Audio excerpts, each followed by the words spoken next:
आज हमारे पास set theory का आखिरी लेक्चर है और इस आखिरी लेक्चर में हम आज एप्लीकेशंस पढ़ेंगे सेट थ्योरी की। ओके, तो हमने आज से पहले ये पढ़ लिया है, यूनियन और इंटरसेक्शन को हमने अच्छे से पढ़ रखा है। हमने अभी तक क्या सीखा कि कोई सेट हमें ये ऐसी इस फॉर्म में दे रखा होता है 1 2 3, बी में ऐसे कोई एलिमेंट्स होते हैं, इनके बीच में ए यूनियन बी और ए इंटरसेक्शन भी हम ये निकालना सीख चुके हैं। अब जो है इन्हीं चीज़ों को हमारे पास, हम अभी तक तो एलिमेंट्स की फॉर्म में आया, लेकिन अब वो किसकी फॉर्म में आएगा, स्टेटमेंट की फॉर्म में आएगा। फॉर एग्जाम्पल हमारे पास कुछ इस तरह से स्टेटमेंट्स आ सकती हैं, इस तरह से स्टेटमेंट आएगी, तो हमें इसमें डिकोड करना होगा कि यूनियन क्या है और इंटरसेक्शन क्या होता है। ओके, तो हम आज यही जानेंगे, आज हम यही सीखेंगे कि हम इस चीज़ को किस तरह से सोल्व कर सकते हैं। ओके, सबसे पहले हमको पता होना चाहिए कि यूनियन और इंटरसेक्शन को हम लिखते किस तरह से हैं। यूनियन और इंटरसेक्शन, जब इन दोनों चीज़ को हम एप्लीकेशन की फॉर्म में लिखते हैं कि जो स्टेटमेंट है, अगर हम इसको स्टेटमेंट की फॉर्म में लिखे, अगर स्टेटमेंट के अंदर कहीं पर भी बोथ या एंड लिखा हो तो वो किस चीज़ को रिप्रेजेंट कर रहा है, इंटरसेक्शन को रिप्रेजेंट कर रहा है। अगर किसी स्टेटमेंट के अंदर आइदर और लिखा हो, या तो आइदर लिखा हो या फिर और लिखा हो, तो वो चीज़ किसको रिप्रेजेंट करती है, यूनियन को रिप्रेजेंट करती है। इसी तरह से अगर किसी स्टेटमेंट के अंदर नाइदर एंड नोर लिखा हो तो वो क्या करती है, उस सेट के कंप्लीमेंट को रिप्रेजेंट करती है। ठीक है, वो किस तरह से, ये देखिए, किसी स्टेटमेंट के अंदर ये लिखा हो सकता है कि हिंदी और इंग्लिश, हिंदी और इंग्लिश। अगर हिंदी और इंग्लिश लिखा है तो इसका मतलब क्या है, वो इन दो सेट्स के बीच के यूनियन को शो करती है। तो हम इसको मैथ की फॉर्म में कैसे लिखेंगे, एच यूनियन ई, एच हिंदी के लिए, ई इंग्लिश के लिए। अगर कहीं लैंग्वेज में लिखा हो हिंदी एंड इंग्लिश, मैं एक एग्जांपल ले रहा हूँ, यहाँ पे हिंदी और इंग्लिश की बजाय कुछ और भी हो सकता है कि हिंदी एंड इंग्लिश, तो वहाँ पे हम क्या लिखेंगे, इंटरसेक्शन लिखेंगे। मैथ की फॉर्म में हम उसको क्या लिखेंगे, इंटरसेक्शन लिखेंगे। अगर लिखा हो नाइदर हिंदी नोर इंग्लिश, तो इसका मतलब क्या है, इन दोनों के कंप्लीमेंट पूछे हैं, वहाँ पे क्या बताया गया है, इन दोनों के कंप्लीमेंट बताए गए हैं और बीच में हमेशा यूनियन का साइन आएगा। ठीक है, ये चीज़ तो आ गई। अब हमारे पास स्टेटमेंट में ना 2 से 3 चीज़ें होती हैं। पहला होता है कि ओनली,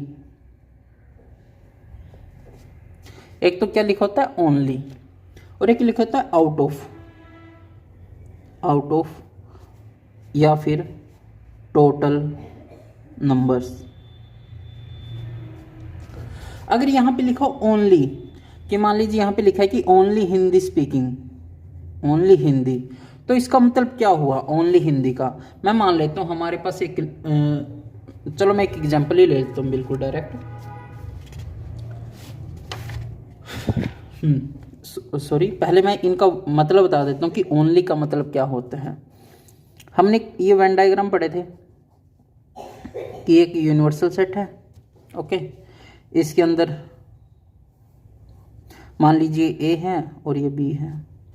ठीक है, ये पूरा सेट क्या होता है, ए, और ये पूरा सेट क्या होता है, बी। अब ए के अंदर कुछ एक हिस्सा बी का भी है और बी के अंदर कुछ एक हिस्सा ए का भी है। अगर हमको ये जानना है कि ओनली ए क्या है, ओनली ए क्या होता है, ओनली ए, वो क्या होगा, सिर्फ ये वाला हिस्सा होगा, ओनली ए।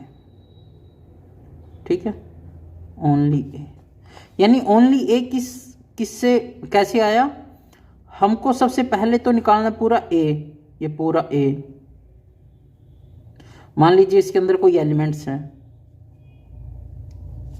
उसमें से हमको क्या माइनस करना है, ये वाला हिस्सा, ये बीच वाला, ये बीच वाला हिस्सा क्या है, ए इंटरसेक्शन बी, माइनस क्या करना है, ए इंटरसेक्शन बी। तब हमारे पास क्या आता है, ओनली। किसी भी सेट का सिर्फ ये होने चाहिए, सिर्फ ए होना चाहिए, उसके अंदर बी नहीं होना चाहिए बिल्कुल भी। जहां पे बी है ना, उस हिस्से को क्या करना है, हमको एलिमिनेट करना है। ओके, अगर इसी तरह से हमको यहाँ पे पूछता कि ओनली बी क्या निकलेगा, ओनली बी, यहाँ पे ओनली वर्ड समझाना चाहता हूँ मैं कि ओनली वर्ड क्या होता है। ओनली बी का मतलब है कि ये वाला हिस्सा, सिर्फ ये वाला, किसमें अकेला बी होना चाहिए, इसमें ए का थोड़ा सा भी हिस्सा नहीं होना चाहिए। तो वो क्या होता है कि पूरा बी, ये पूरा बी, और इसमें से ये वाला हिस्सा निकालना है। ये वाला हिस्सा क्या है? इंटरसेक्शन, माइनस में ए इंटरसेक्शन बी। ठीक है, इस तरह से हमारे पास क्या आता है? ओनली बी आता है। ठीक है, अब हमको यहाँ पे एक फार्मूला सीखना है। वो फार्मूला क्या है? सॉरी एक चीज़ और आएगी, आउट ऑफ या टोटल का मतलब क्या होता है। अगर कहीं क्वेश्चन में लिखो कि out of 50 class, out of 50 students, out of 100 peoples, अगर इस तरह से लिखा हो तो इसका मतलब है कि वो चीज़ किसको शो कर रही है? यूनियन को। वो चीज़ यूनियन को शो कर रही है वो चीज़। या फिर वो यहाँ पे लिखो कि टोटल नंबर ऑफ स्टूडेंट्स इतने हैं, या फिर टोटल नंबर ऑफ फ्रूट्स इतने हैं, टोटल नंबर ऑफ बसेज इतनी हैं। वहाँ पे क्या आएगा? वो यूनियन को रिप्रेजेंट करेगा। लेकिन वो यूनियन को रिप्रेजेंट करने की एक कंडीशन होती है कि वहाँ पर भी कभी भी ना तो नाइदर होना चाहिए, ना कभी नोर होना चाहिए। ठीक है, ना तो वहाँ पे नाइदर होना चाहिए, ना वहाँ पे नोर होना चाहिए, कि ना तो नाइदर होना चाहिए स्टेटमेंट के अंदर और ना ही नोर होना चाहिए, या फिर उस स्टेटमेंट के अंदर ना कभी नोट ओनली होना चाहिए, नोट ओनली। इन दो में, तीन में से कोई एक भी वर्ड अगर वहाँ पे नहीं है तो इसका मतलब क्या है कि आउट ऑफ या फिर टोटल हमें क्या बताएगा? हमें हमेशा यूनियन के बारे में बताएगा। अगर वहाँ पर ये चीज़ लिखी हुई है तो हमें वहाँ से यूनियन पता नहीं लगेगा, वो सिर्फ एक टोटल नंबर है, सिंपल, और कुछ नहीं है। ओके, तो हम यहाँ पे हमारा पहला क्वेश्चन करते हैं। इससे जो है चीज़ें बहुत ज़्यादा हद तक आपके लिए आसान हो जाएगी। मैं एक फार्मूला लिख दे रहा हूँ, ये फार्मूला है, इसको हमेशा याद करना है। n number of A plus में नंबर ऑफ बी माइनस में number of A intersection B. जब हमारे पास कोई दो सेट दे रखे हों या फिर कोई दो ऑब्जेक्ट्स के बारे में बता रखा हो, वो दो ऑब्जेक्ट्स कोई भी हो सकती हैं, ठीक है, तो हमें क्या करना होता है कि हमें इन चारों में से कोई तीन चीज़ें दे के रखेगा। चार में से कोई तीन चीज़ें हमेशा दे के रखेगा और हमें क्या है? फोर्थ चीज़ जो है, चौथी चीज़ जो है वो हमेशा हमको निकालनी होती है। ठीक है, अब वो कैसे निकलेगी? वो इस फॉर्मूले से निकलेगी। हमको दे के रखेगा कि इसके नंबर कितने हैं, इसके नंबर कितने हैं, तो फाइंड आउट करो कि या तो इंटरसेक्शन फाइंड आउट करो उनका, या फिर उनका क्या फाइंड आउट करो? यूनियन फाइंड आउट करो। ओके, तो हम अपना पहला क्वेश्चन करते हैं। ये रहा पहला क्वेश्चन। ओके, ये रहा। ठीक है, अब ये देखो, मैंने आपको क्या बताया था कि जहां अब हमें क्या करना है? इस स्टेटमेंट को सबसे पहले तो पढ़ना है बिल्कुल अच्छे से। उसके बाद जो है हमें इस चीज़ को, इसको मैथ की फॉर्म में लिखना है। ठीक है, यहाँ पे देखो क्या लिखा है? In a class of 50 students, यानी यहाँ पे टोटल स्टूडेंट्स कितने हैं? जैसे जैसे लिख रखा है ना वैसे वैसे लिख लेते हैं। टोटल स्टूडेंट्स कितने हैं वो बाद में पता लगेगा कि यहाँ पे यूनियन क्या है और इंटरसेक्शन क्या है। टोटल स्टूडेंट्स कितने हैं? 50 हैं। इनमें से 25 स्पीक्स हिंदी, यानी 25 स्पीक्स हिंदी, यानी हमारे पास एक सेट आ गया हिंदी का। कितने हैं? 25। कि इन 50 स्टूडेंट्स में से 25 स्टूडेंट ऐसे हैं जो हिंदी बोलते हैं, 30 स्पीक्स इंग्लिश, और 30 ऐसे हैं जो क्या करते हैं? इंग्लिश बोलते हैं। अब मुझे ये बात बताओ कि जो ये स्टेटमेंट दी हुई है और जो हमारे पास ये नीचे ऑप्शन है, नीचे देखो हमें क्या क्या फाइंड आउट करना है। Who speaks both Hindi and English, who speaks only English, who speaks only English, only Hindi and only English. तो क्या यहां कहीं भी पूरी स्टेटमेंट में नाइदर, नोर या फिर नॉट ओनली ऐसा कोई वर्ड है? ऐसा कोई वर्ड नहीं है। तो इसका मतलब क्या है कि जहां पर ये लिखा है कि आउट ऑफ या टोटल, आउट ऑफ या टोटल, ये हमारे क्या है? यूनियन है। ठीक है, ये हमारा क्या है? यूनियन है। मैं कहता हूं कि मैंने हिंदी को एच से रिप्रेजेंट कर लिया और इंग्लिश को किससे रिप्रेजेंट कर लिया? ई से। तो ये 50 है, ये क्या दिखा रहा है? यूनियन, यानी एच यूनियन ई, इसकी वैल्यू कितनी है? 50 है। ठीक है, नंबर ऑफ हिंदी कितने हैं? 25। नंबर ऑफ इंग्लिश कितने हैं, 30 हैं। ये तीन चीजें जो हैं हमको गिवन है, ये तीन चीजें क्या है, हमको गिवन है। हमको इनसे ये तीन चीजें डिडक्ट करनी है। देखो सबसे पहले क्या दे रखा है, हु स्पीक्स बोथ, बोथ आ गया ना। बोथ का मतलब क्या है, हमें यहाँ पे इंटरसेक्शन फाइंड आउट करना है। इंटरसेक्शन किसका, हिंदी एंड इंग्लिश का, हिंदी एंड इंग्लिश का इंटरसेक्शन। ओके। दूसरा ओनली हिंदी, ओनली हिंदी। और तीसरा ओनली इंग्लिश। ठीक है, only Hindi, only English. One by one सबको सोल्व करेंगे। सबसे पहले हम सोल्व करते हैं H इंटरसेक्शन E को। फार्मूला था जो मैंने आपको पढ़ाया था, ये देखो पहला सोल्व कर रहे हैं। ये फार्मूला बताओ, H यूनियन E का फार्मूला क्या होगा, number of Hindi speaking plus number of English speaking minus में number of H intersection E। ये चार हैं, चार में से हमको तीन गिवन है, हमको फोर्थ निकालना है। हमें क्या निकालना है, ये चीज़ निकालनी है। इसको इस साइड ले आएंगे और जो हमको गिवन है वो हम एज टू एज लिख लेंगे। H union E, H union E कितना है, 50 है। ठीक है, बिल्कुल जो दे रखा है ना सिर्फ उसको लिखना, कुछ अलग नहीं करना। Number of H, number of H कितने हैं, 25 प्लस नंबर ऑफ इंग्लिश कितने हैं, 30 हैं। और ये हमें क्या है, ये हमें निकालना है। इसको इस साइड ले आएंगे, number of H intersection E। ये इस साइड आके क्या हो जाएगा, प्लस का हो जाएगा, और ये इस साइड जाके क्या हो जाएगा, माइनस का हो जाएगा। 25 और 30 कितने होते हैं, 55। ये इस साइड आके क्या हो जाएगा, माइनस का हो जाएगा। तो नंबर ऑफ ये कितना आ जाएगा, 5 आ जाएगा। यानी ऐसे स्टूडेंट्स जो हिंदी और इंग्लिश दोनों लैंग्वेज बोलते हैं उनकी संख्या कितनी है, उनकी संख्या है 5। तो हमने ये फाइंड आउट कर लिया कितना है, 5 है। ठीक है, पहले निकल गया, देखिए इतना छोटा सा था, समझ में आ गया ना। अब हमें निकालना है ओनली हिंदी, ओनली हिंदी।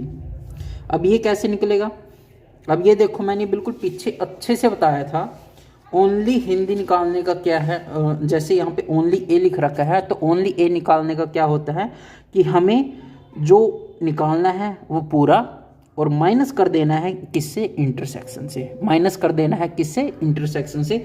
तो अगर हमको यहाँ पे ओनली हिंदी निकालना है, ओनली हिंदी कैसे निकलेगा कि जितने भी नंबर है जो हिंदी स्पीक करते हैं उसमें से हम किसको माइनस कर देंगे, हिंदी एंड इंग्लिश के इंटरसेक्शन को क्या कर देंगे, माइनस कर देंगे। हिंदी एंड इंग्लिश के इंटरसेक्शन को क्या कर देंगे, माइनस कर देंगे। अब हमें नंबर ऑफ हिंदी स्पीकिंग का भी पता है और ये तो पता ही है, तो हमें नंबर ऑफ हिंदी स्पीकिंग कितने हैं, 25। नंबर ऑफ हिंदी स्पीकिंग कितने हैं, 25 हैं। और ये हमने अभी निकाला थोड़ी देर पहले, वो कितना है, 5 है। तो ये कितना आ गया हमारे पास, 20 आ गया।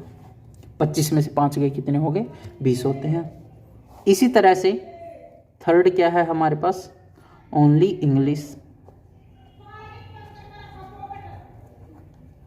ओनली इंग्लिश कैसे निकलेगा कि जो इंग्लिश स्पीकिंग है उसमें से माइनस कर देंगे इनका इंटरसेक्शन, हिंदी इंटरसेक्शन इंग्लिश। तो इंग्लिश स्पीकिंग कितने हैं, 30। इंटरसेक्शन कितना है इनका, 5 है। तो 30 में से 5 गए, कितने हो गया, 25।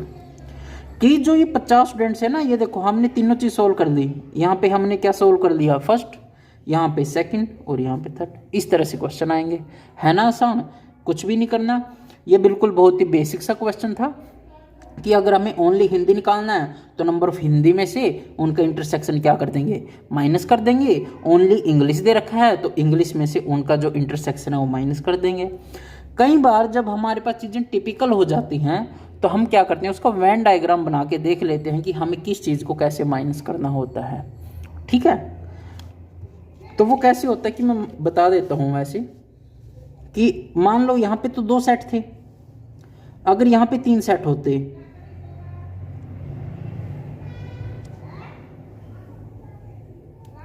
यहाँ पे क्या होते हमारे पास 3 सेट होते, कि यहाँ पे ये तो क्या है हिंदी, ये इंग्लिश और ये क्या है मैथ, कि कुछ हैं जिनको हिंदी आती है, कुछ हैं जिनको इंग्लिश आती है और कुछ हैं जिनको क्या आता है मैथ आता है। इसको कैसे करना है, तो मान लीजिए मैं सबसे पहले बताता हूँ यहाँ पे हिंदी का, तो हिंदी का तो कैसे निकलेगा, ये वाला हिस्सा, हिंदी कौन स्पीक करते हैं, ये स्पीक करते हैं, सिर्फ ये है ना जो हिंदी स्पीक करते हैं, तो हमें माइनस तो वैसे ही करना है, यहाँ पे ओनली हिंदी कैसे निकलेगा, देखो ओनली हिंदी, अब ध्यान से देखना थोड़ा, ओनली हिंदी, सबसे पहले तो हम क्या करना है, हम ये पूरे हिंदी वाले लेने हैं, ये हिंदी वाले पूरे लेने हैं, ले लिए कि इतने हैं जो हिंदी स्पीक करते हैं, उसमें से हमें क्या माइनस करना है, सबसे पहले तो ये वाला हिस्सा माइनस करना है, ये पूरा हिस्सा ये पूरा हिस्सा, ये पूरा हिस्सा क्या है H इंटरसेक्शन E, माइनस क्या करना है H इंटरसेक्शन E, क्या माइनस करना है H इंटरसेक्शन E। उसके बाद हमें क्या करना है, हमें इस हिस्से को भी क्या करना है माइनस करना है, ये पूरा हिस्सा है जो, ये पूरा हिस्सा जहाँ पे ये पेन चल रही है, ये हिस्सा क्या है H इंटरसेक्शन M, M क्या है यहाँ पे मैथ, माइनस करना है H इंटरसेक्शन मैथ। ठीक है, अब एक चीज ध्यान देने वाली है यहाँ पे कि एक चीज यहाँ पे ध्यान देने वाली है कि जो ये बीच वाला हिस्सा है ना, ये वाला हिस्सा, ये हमने 2 बार काउंट कर लिया, एक बार तो जब हमने ये पूरा हिस्सा काउंट किया तब आ गया ये वाला हिस्सा, और जब हमने ये चीज भी काउंट की तब ये बीच वाला हिस्सा आ गया। इसका मतलब हमें एक बार इस चीज को जोड़ना पड़ेगा, हमें 2 बार एक ही चीज को 2 बार घटा दिया, एक ही चीज को 2 बार, तो इसका मतलब क्या है, हमको इस चीज को एक बार जोड़ना पड़ेगा, तो इसको क्या कर देंगे हम प्लस कर देंगे, और जो ये बीच वाला हिस्सा है ना, ये बीच वाला हिस्सा, ये क्या है हमारे पास H intersection English intersection math, इन दोनों का इंटरसेक्शन है ये वाला हिस्सा, इसमें H भी आ रहा है, इसमें इंग्लिश भी आ रहा है और इसमें क्या आ रहा है मैथ भी आ रहा है, तो ये क्या बनेगा H intersection English intersection math. ठीक है, इस तरह से निकलेगा, चीज़ें हमें दे रखी होंगी और हमें क्या करना है उसको सिंपल सॉल्व करना है। ठीक है, हो जाएगा। मैं एक और क्वेश्चन करवा देता हूँ, ये है, ठीक है, ये थोड़ा सा अलग सा क्वेश्चन है। ठीक है, अब यहाँ पे ये देखो कि हमको यहाँ पे दिख रहा है ना, हाँ यहाँ पे दे रखा है, वही है जैसे पीछे स्टेटमेंट थी, ये भी वैसी स्टेटमेंट है। In a class of 50 students 30 like maths, 25 like economics and 16 likes both math and economics. Find number of students who likes either math और economics, neither math nor economics. यानी यहाँ पर क्या दे रखा है, टोटल स्टूडेंट्स दे रखा है, कितने हैं 50 हैं, टोटल स्टूडेंट्स कितने हैं 50 हैं। अब देखो आगे क्या लिख रखा है, 30 लाइक्स मैथ, मैथ को कितने लाइक करते हैं 30, इकोनॉमिक्स को कितने लाइक करते हैं 23, 16 likes both math and English. यहाँ पे बोथ दे रखा है ना, तो बोथ में क्या आएगा, इंटरसेक्शन दे रखा है, इसका मतलब ये मैथ एंड इकोनॉमिक्स कितने हैं 16 हैं। अब ये बताओ, जो ये पूरी स्टेटमेंट है, क्या कहीं पर नाइदर और नोर या फिर नोट ओनली लिख रखा है या नहीं? अगर लिख रखा है तो टोटल स्टूडेंट्स जो हैं वो यूनियन को रिप्रेजेंट नहीं करेंगे। ठीक है, तो यहाँ पर ये लिख रखा है ना, नाइदर भी है नोर भी है, इसका मतलब क्या है, इन 2 सेट्स के अलावा जो ये 50 स्टूडेंट्स हैं ना, इन दोनों से बाहर भी कुछ और हो सकते हैं, तो ये हमारे पास क्या है, यूनियन नहीं है। तो हमें यहाँ पे देखो क्या क्या दे रखा है, नंबर ऑफ मैथ दे रखे हैं, कितने हैं 30 हैं, इकोनॉमिक्स के दे रखे हैं, कितने हैं 23 हैं, और दोनों का इंटरसेक्शन दे रखा है मैथ और इकोनॉमिक्स का इंटरसेक्शन कितना है 16 है। 5 मिनट का, ठीक है। ये दे रखा है, हमको निकालना क्या है। अब ये देखो हमें क्या निकालना है, आइदर मैथ और इकोनॉमिक्स, आइदर या और है, इसका मतलब हमें क्या निकालना है, दोनों का यूनियन निकालना है, मैथ और इकोनॉमिक्स का। नाइदर और नोर दोनों का क्या है, यहाँ पे कंप्लीमेंट है कि वो ना तो मैथ हो और ना ही वो इकोनॉमिक्स हो। पहले हम पहले को सोल्व करते हैं, दूसरे का फिर मैं बाद में बताऊंगा कि दूसरा किस तरह से सोल्व करना है। दूसरा क्या है, थोड़ी अलग चीज़ है। 3 चीज़ें दे रखी हैं, चौथा हम निकाल लेंगे, सिंपल है। First part math union intersection कैसे निकलेगा, नंबर ऑफ मैथ प्लस में नंबर ऑफ इकोनॉमिक्स प्लस में नंबर ऑफ माइनस में number of math intersection economics, ये निकालना है। मैथ कितने हैं 30, इकोनॉमिक्स कितने हैं 23 और दोनों का इंटरसेक्शन कितना है 16। 30 प्लस 23 53 माइनस 16, तो ये हमारे पास कितना आ जाएगा 37। कि जो ये दोनों लैंग्वेज बोलते हैं, कि वो जो ये दोनों लैंग्वेज बोलते हैं ना, वो नंबर ऑफ स्टूडेंट्स कितने हैं 37 हैं। अब दूसरा देखो, नाइदर मैथ नोर इंग्लिश, ठीक है। इस चीज को कैसे सोल्व करना है, अब ये देखो वेन डायग्राम से समझाता हूं इस चीज को कि ये कैसे बनेगा। यहाँ पे क्या है, ये मैथ है और यहाँ पे क्या है, ये इकोनॉमिक्स है। हाँ, यहाँ पे मैथ है और यहाँ पे इकोनॉमिक्स है। ये पूरा सेट है, इस पूरे सेट के टोटल कितने हैं 50 हैं। टोटल नंबर कितने हैं 50 हैं। ये 50 यहाँ, ये पूरे 50 हैं। ओके, इसके अंदर जो ये यूनियन है ना, जो ये यूनियन है, ये वाला हिस्सा, जो ये वाला हिस्सा आया, ये कितने आए हमारे पास निकल के 37। अगर ये 37 है, टोटल 50 हैं, तो इससे बाहर क्या आएगा, नाइदर और नोर का मतलब क्या, जो ये बाहर वाला हिस्सा बच गया, कि ये दोनों नहीं होने चाहिए। इन दोनों से बाहर कितने होंगे 37 तो अंदर हैं, तो बाहर कितने बच जाएंगे 50 में से 13, तो बाहर कितने बच जाएंगे 13 बच जाएंगे। ये तो हमने वर्बली बता दिया, लेकिन इसको लिखना कैसे है, नाइदर मैथ नोर इकोनॉमिक्स को, इसको हम लिखेंगे टोटल स्टूडेंट्स माइनस में दोनों का यूनियन, कि आइदर मैथ और इकोनॉमिक्स, ठीक है। टोटल स्टूडेंट्स कितने हैं 50, आइदर मैथ और इकोनॉमिक्स, यानी ये यूनियन है, यूनियन कितने हैं 37। तो 13 ऐसे हमारे पास स्टूडेंट्स हैं जो ना तो मैथ सीखते हैं और ना जो इकोनॉमिक्स सीखते हैं। इस तरह से हमारे पास जो है, हमारे पास ये चैप्टर कंप्लीट हो गया। यहाँ ये जो सेट थ्योरी की एप्लीकेशन है, इस तरह से क्वेश्चन आएंगे। 2 क्वेश्चन करवा दिए हैं, बिल्कुल ऐसे ही हैं एग्जाम्पल, उनको देख लेना और जो चीज़ समझ में ना आए वो बता देना, मैं उनको करवा दूंगा। ओके, अब एक चीज़ बच गई बिल्कुल छोटी सी, तो हमने अभी इस फॉर्मूले के क्वेश्चन किए हैं, N of A union B. इसका फार्मूला क्या होता है, N of A plus number of B elements minus में ए इंटरसेक्शन बी। ये फार्मूला कब अप्लाई होता है, जब हमारे पास इस तरह से 2 सेट हो, ठीक है। लेकिन तब क्या हो, जब हमारे पास 3 सेट्स हों, एक सेट ये ए, दूसरा सेट बी और तीसरा सेट सी। तब हमारे पास जो फार्मूला लगेगा वो ये वाला लगेगा, N of A union B union C. तो कुछ नहीं है इसमें, बिल्कुल इसी तरह से है। यहाँ पे 2 सेट थे तो दोनों को जोड़ दिया, यहाँ पे 3 सेट हैं तो हम तीनों को जोड़ देंगे।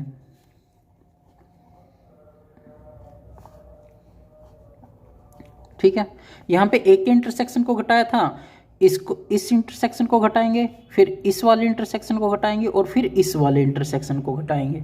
ठीक है, N of n intersection B minus में n B intersection C minus में सी इंटरसेक्शन ए और इसमें प्लस क्या होगा, प्लस होगा जो ये बीच वाला हिस्सा है ना, ये तीनों का इंटरसेक्शन।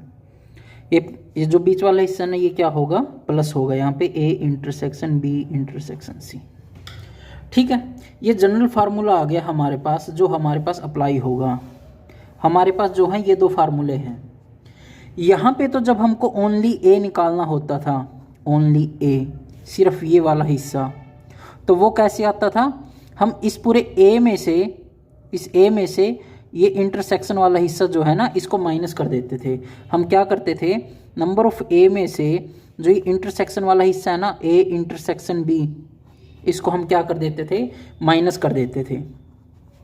ठीक है, और उसी तरह से जब अगर हमको यहाँ पे सिर्फ ये निकालना है, जब ये वाला हिस्सा निकालना है, सिर्फ ये वाला हिस्सा, ठीक है, तो हम इसमें क्या करते हैं, हम इसमें इन दोनों को, इन तीनों को घटाते हैं। पहले तो इसको घटाते हैं, फिर इसको, और फिर इस वाले को, और फिर बाद में इसको क्या करते हैं, जोड़ देते हैं। फिर हम इसको क्या करते हैं, हम इसको जोड़ देते हैं। ठीक है, इस तरह से ये फार्मूला है जो वो मैंने पीछे लिखवा दिया था। ठीक है, पीछे लिखवा दिया था जहाँ तक मुझे याद है। तो अब हम यहाँ से जो है हमारा ये एप्लीकेशन वाला पोर्शन कंप्लीट हो गया। अब हमारे पास रहता है Cartesian products. Cartesian product last topic है हमारे पास सेट थ्योरी का, कार्टेशियन प्रोडक्ट। ओके, ये कैसे होता है कि हमारे पास क्वेश्चन आएगा कि अब हमारे पास टॉपिक क्या है, कार्टेशियन प्रोडक्ट। अब ये कैसे आएगा कि जैसे ए है, ए के अंदर कोई हमारे पास एलिमेंट्स हैं 1 2 एंड 3, ओके, और बी के अंदर जो हमारे पास है 2 एंड 4। क्वेश्चन आएगा ए क्रॉस बी क्या होगा। ये क्या है, ए क्रॉस बी क्या होगा। तो ये किस तरह से बनेगा, जैसे जैसे यहाँ पे लिख रखा है ना, बिल्कुल वैसे करना है। यहाँ पे सबसे पहले क्या लिख रखा है, ए, तो सबसे पहले हमें क्या करना है, ए के एलिमेंट को लिखना है, किसके साथ, बी के साथ। यानी इसमें हमको क्या करना होता है कि जो पहले ए का जो पहले वाला एलिमेंट है ना, इसको इसके दोनों एलिमेंट्स के साथ लिखना है। फिर जब ये वाले कंप्लीट हो जाएंगे, फिर उसके बाद इसको इनके साथ लिखना है, और जब ये वाले कंप्लीट हो जाएंगे, फिर तीसरे वाले को इनके साथ पेयर बना के लिखने हैं। कैसे लिखने हैं, जैसे पहले तो 1 को लिखेंगे, ए सबसे पहले है तो सबसे पहले 1 लिखेंगे ए वाले प्रोडक्ट को। ए को किसके साथ लिखना है, 2 के साथ, और दोनों को इस ब्रैकेट में बंद करना है। जब ये हो जाएगा, एक को किसके साथ लिखना है, 4 के साथ। ठीक है, अब 1 तो कंप्लीट हो गया, दोनों के साथ लिख लिए। अब 2 को लिखना है दोनों के साथ, और 4। ठीक है, अगर अब 3 बच गया, अब 3 को लिखना है,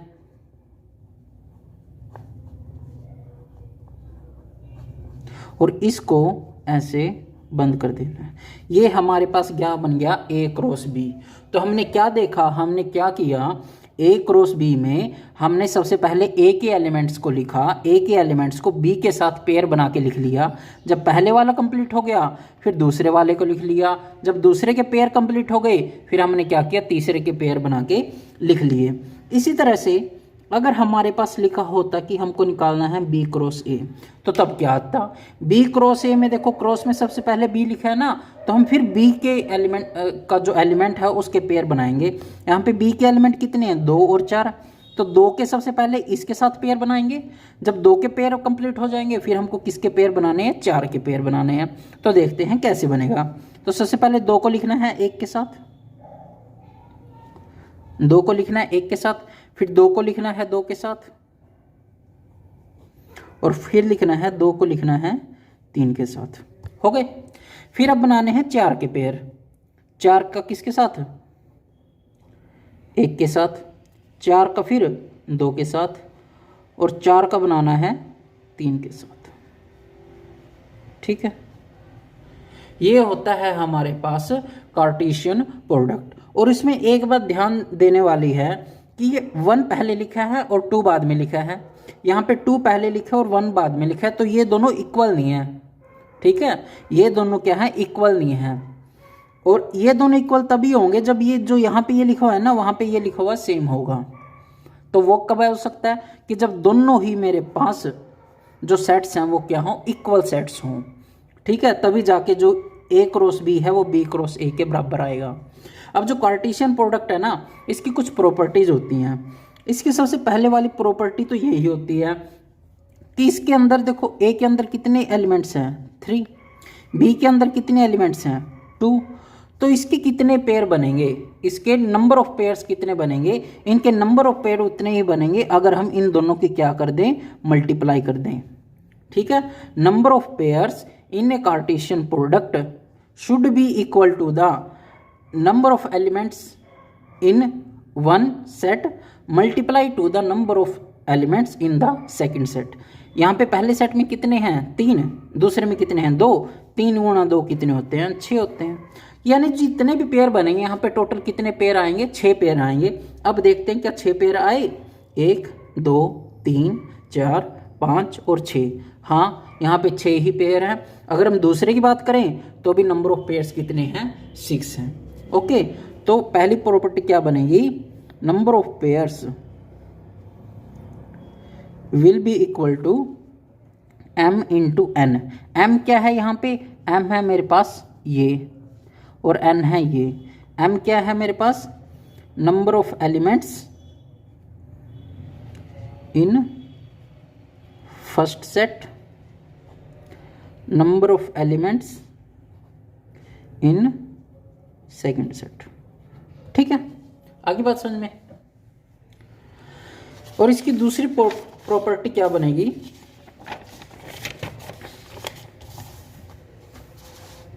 सेकंड प्रॉपर्टी, ठीक है, कि जो कार्टेशियन प्रोडक्ट हो गए ना, A cross B will be equal to B cross A, ये सिर्फ तभी होंगे जब इनके जो कोरस्पोंडिंग यहाँ पे एलिमेंट बनेंगे, कोरस्पोंडिंग पेयर बनेंगे, अगर वो दोनों क्या हैं, सेम हैं। और वो दोनों कब होंगे, जब दोनों set A should be equal to B होगा।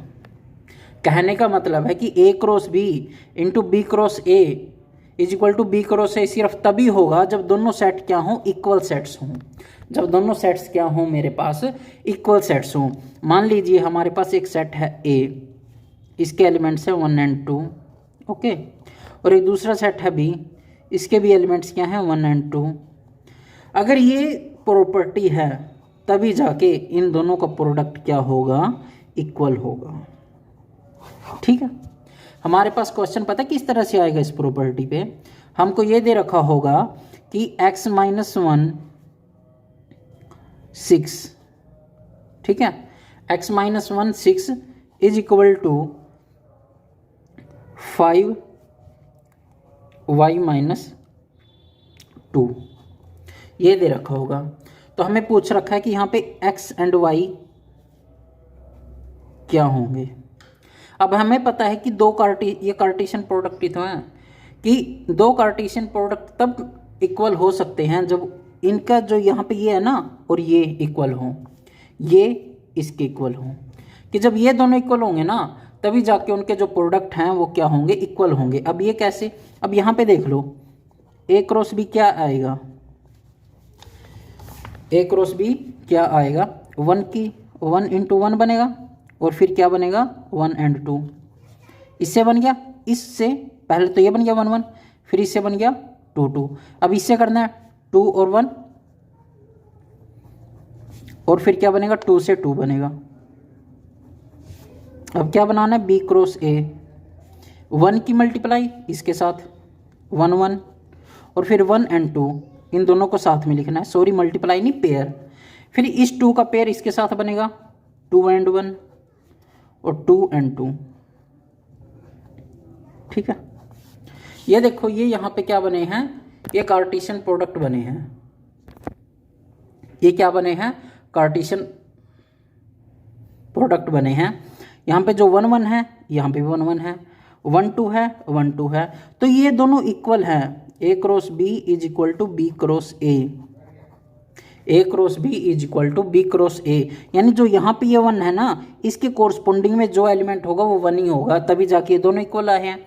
इसी तरह से अगर यहाँ पे 5 है ना, तो यहाँ पर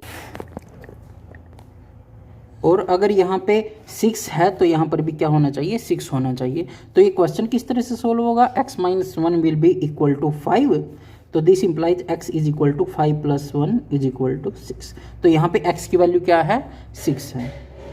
और इसी तरह से अगर y की निकालनी है तो y minus 2 will be equal to 6 and y will be equal to 8। तो y की वैल्यू क्या आएगी, यहाँ पे 8 आएगी। ठीक है, इस तरह से कार्टेशियन प्रोडक्ट होता है और इसके क्वेश्चन जो हैं वो इसी तरह से बनते हैं। इसके क्वेश्चन और किस तरह से बन सकते हैं, हमको ना कोई एक सेट दे देगा, मान लो कोई एक सेट दे दिया 1 2 3 और b दे दिया 4 2। ठीक है, हमें क्या निकालना है, a cross b intersection a, ये दे देगा। तो हमें कैसे करना है बताया था, अगर क्वेश्चन सोल्व करना है तो सबसे पहले इस ब्रैकेट को सोल्व करेंगे। b इंटरसेक्शन a क्या आएगा, b इंटरसेक्शन a दोनों में कॉमन क्या है, 2 आएगा।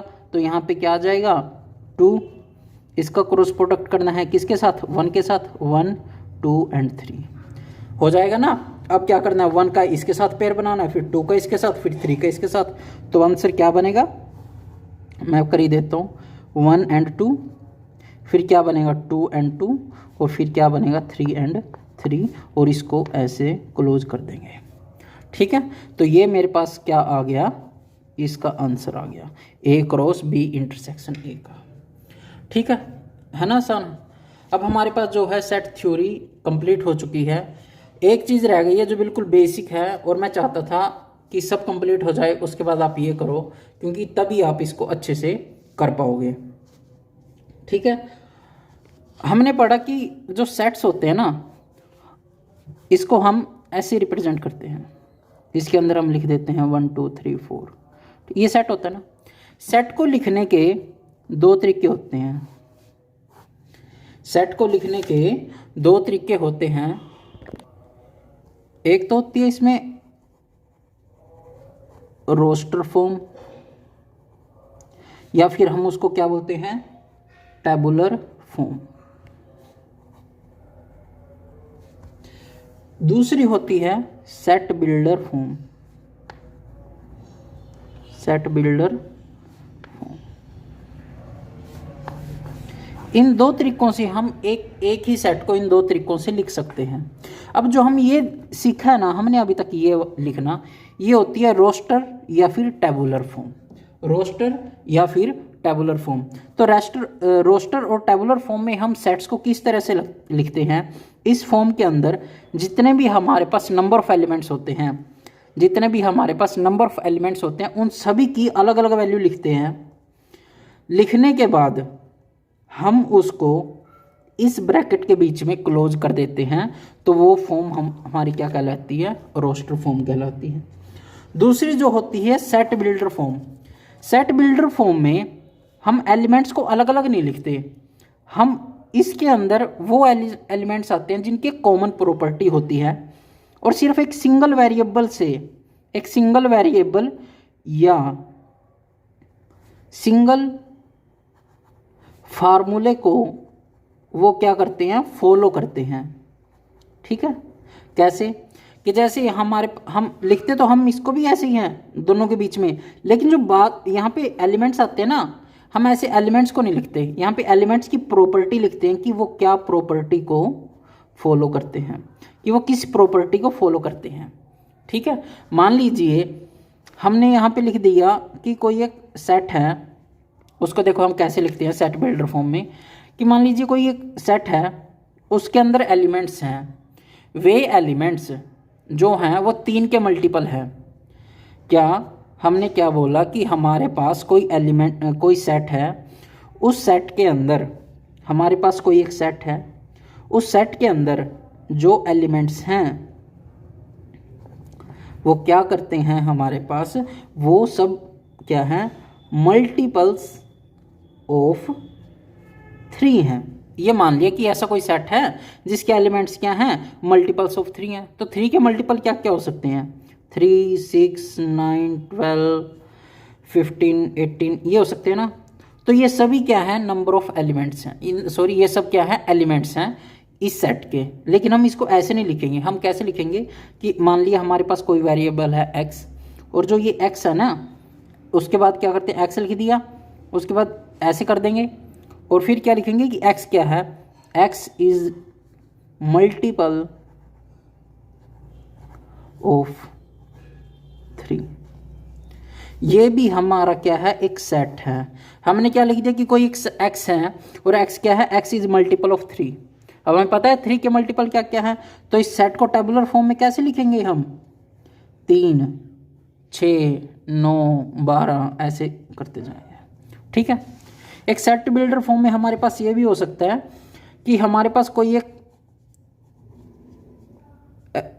सेट है x, ठीक है, उसके अंदर जो एलिमेंट्स है ना वो इस तरह से हैं कि जो x की वैल्यू है ना, x की वैल्यू है जो वो 0 से बड़ी है। इसका मतलब है कि जो जिस तरफ खुला होता है ना वो बड़ा होता है, ये 0 से बड़ा है और 5 से छोटा है, इस तरह से लिखा हुआ है। तो इसका मतलब क्या है कि जो x की वैल्यू है ना वो 0 से तो बड़ी है लेकिन 5 से छोटी है।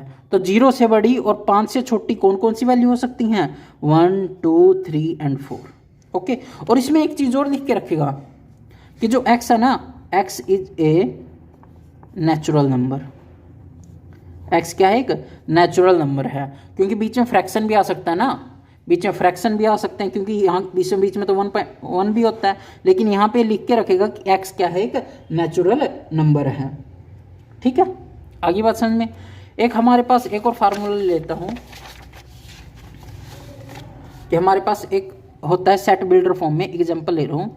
सेट बिल्डर फॉर्म में हमारे पास एक एग्जाम्पल है कि एक सेट है A, इसका एक एलिमेंट है x, और x क्या है, x is a natural number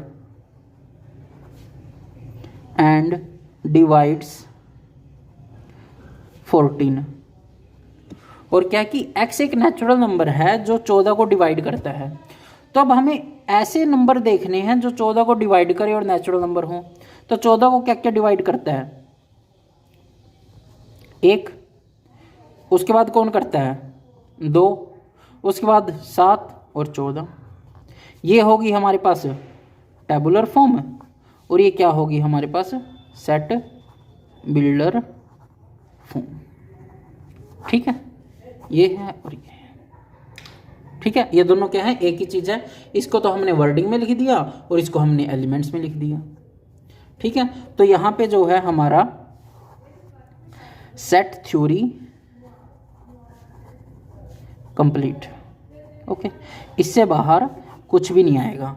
बस एक दो प्रूफ है कि जो वहाँ पे प्रॉपर्टीज़ है ना उनके प्रूफ्स हैं, वो प्रूफ्स देख लेना। अगर आपको प्रूफ खुद से समझ आ जाए तो ठीक, नहीं फिर मुझे बोल देना, मैं उनकी एक अलग से वीडियो बना के जो है बता दूंगा, ठीक है। तो यहाँ से हमारा कंप्लीट हो गई है।